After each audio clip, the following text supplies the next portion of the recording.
Hey, morning class. How you doing today? Hope things are going well and you're keeping up with your work and your 3 or 4 classes that you have. And I hope the stuff that I'm giving you is not too overbearing or overloading. It's certainly less than what we would be doing if we were in person. But anyways, couple of quick things. I wanted to share 2 quick stories with you, just personal stories that relate to our topic. And then I want to go over a little bit of content, just kind of reviewing some of the stuff that's in chapter 32 and transferring into chapter 33 as well. Um, First of all, first story, the other day I was out on a run with my dog and my son. And this was right after, or the day that we had all the storm, must have been Sunday morning, that snowstorm or snowfall. And we were on a trail, a bike path that crosses a creek a number of times, and there's a wooden bridge crossing the creek. And it had just started snowing, so there was maybe a quarter inch, half inch of snow, quarter inch of snow maybe on the bridge, and the bridge was completely covered. But you could see every single nail hole that was nailing the bridge boards to the bridge frame or bridge structure beneath it. And you could see them because the snow had melted there. And you could see all of I wish I had my camera with me. I would have taken a picture, but I think you get the idea. The whole bridge deck was white with snow, except for all of the nail holes all lined up in a perfect row where they had nailed them into the roof structure below or the bridge structure below. So I asked my son this question. I'll ask you the same thing. What Why is it that the bridge deck was completely snow covered, but the nail holes were not, or the nail heads were not? And I asked my son that, and he said, well, the nails are warmer. And I said, well, they're both out in the atmosphere. It should be the same temperature. It was like 22 degrees or something that morning. So why would the nail holes be visible and melted, but yet the bridge deck was not? And the simple answer is found in chapter 32 when they talk about conductors and insulators. Wood is a poor conductor, good insulator of heat, which is why we don't have a problem with sticking a wooden branch or something into a bonfire and the end of the branch is blazing on fire and it doesn't hurt our hand because it's 2 or 3 feet away or whatever, and the heat doesn't conduct through the wood very well. It's a good insulator. It's a poor conductor.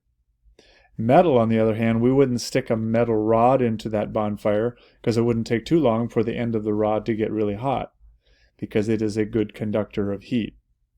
Well, the reason that they're good conductors and poor conductors of heat is the same reason that they are either good conductors or poor conductors of electricity.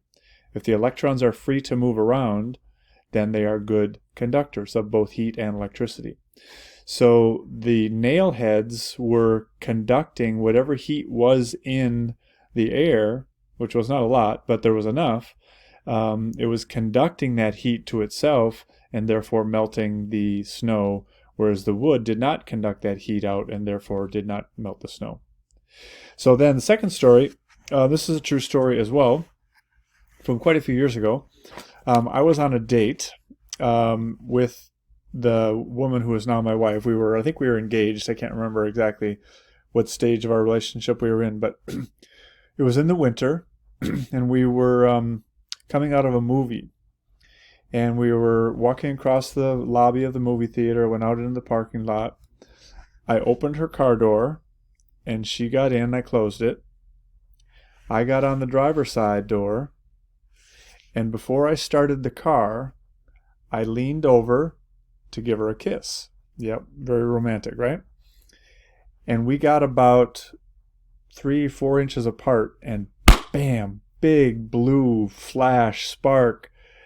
And so the question I ask you is, why did that happen? And now here's where you can make all the funny comments of, oh, you were opposites attract, or it was electric, or whatever. But what was the scientific reason that there was such a dramatic spark, little lightning strike? And I would field a bunch of different answers that you would have, but obviously I can't do that now. But one thing that you wouldn't know about my wife is that if we were on a date, she was probably wearing a nice pair of leather-soled shoes. Okay? Um, she likes leather-soled shoes, I guess. So, and if I was on a date, I was probably wearing my nicest, cleanest pair of indoor soccer shoes or nice running shoes, clean ones. I buff them up a little bit. Really classy, right? So as we're both scuffling across the same carpet in the same snow-covered parking lot, is it possible that the valence configuration, remember we talked about valence configuration and why when you rub something, one is more likely to become positive, more likely to become negative? Well, do you think it's possible that the valence configuration for leather would be different or could be different than the valence configuration for rubber? And therefore my wife might be scuffling across the parking lot in the lobby and giving off electric charge and becoming positive. And I might be picking up negative charge and becoming negative. And so we have this huge separation, big positive charge here, big negative charge here, and the dry air, which is a good insulator, by the way, can only do it can only do so much in keeping those two charges apart, and eventually it will, what they say, come to gap, or it will connect like a lightning strike would. So now, fortunately, I didn't say after that happened, I said, well, Susan, the valence configuration for leather and the valence configuration for rubber are probably different and blah, blah, blah, blah, blah. And that probably would have been our last date. But anyways, thought I'd share that story. And there's a picture of a scenario like that in your textbook. And that triggered that story for me. So anyways, a couple other quick things. And they're going to be talking about electric fields in the crash course video today. And a couple things I want to highlight and maybe add to what was talked about yesterday. First of all, she's going to talk about test charges. Test charges are always positive. Think of a proton, if you will. Okay, so if that positive test charge is placed in an electric field, what direction will it travel? Okay, the vectors, the direction of the vector, the arrow of the vector, shows the direction that that positive test charge would travel. So it's a positive test charge. You take it and you put it in that field, it will travel in the direction that that arrow is pointing. In other words, away from the positive source and towards the negative source. Okay?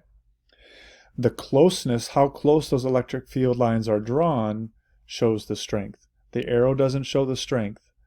The arrow just shows the direction, and the magnitude or the strength of it is determined by how close the field lines are together. And then secondly, she did a pretty good job of comparing and contrasting Coulomb's law with Newton's law of gravitation yesterday. And a couple of things I want to point out, some similarities between them. I think I may have mentioned them too. Both Coulomb's law and Newton's law of gravitation are the product of two things, Q1 times Q2 in electrical in Coulomb's law, and M1 times M2 in Newton's law of gravitation.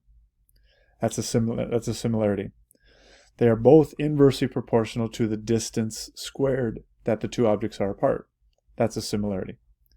They both have a constant, a proportionality constant in front of the equation. That's a similarity. Going on to differences, the size of that constant is astronomically different. Times 10 to the positive 9th in Coulomb's law, times 10 to the negative 11th in Newton's law of gravitation. That's a huge difference.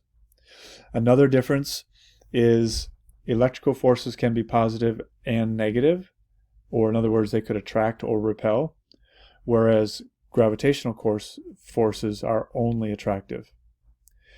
You can shield yourself from electrical forces. You cannot shield yourself from gravitational forces. That's another difference. So there's a couple of things that I want to point out and just to highlight for you. And again, if you have any questions on any of this, I'm not having any office hours today, but just text me and we can make a quick office hour and Google Meet if you want, and we can chat and see face to face. ask any questions. But otherwise, send me a Schoology email or message, and or text me.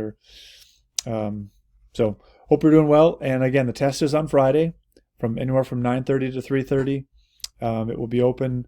During your homework today, we're going to transition from chapter 32, and then we're going to start into chapter 33, and we'll pick up with that tomorrow as well. Okay, hope you're doing well. Take care.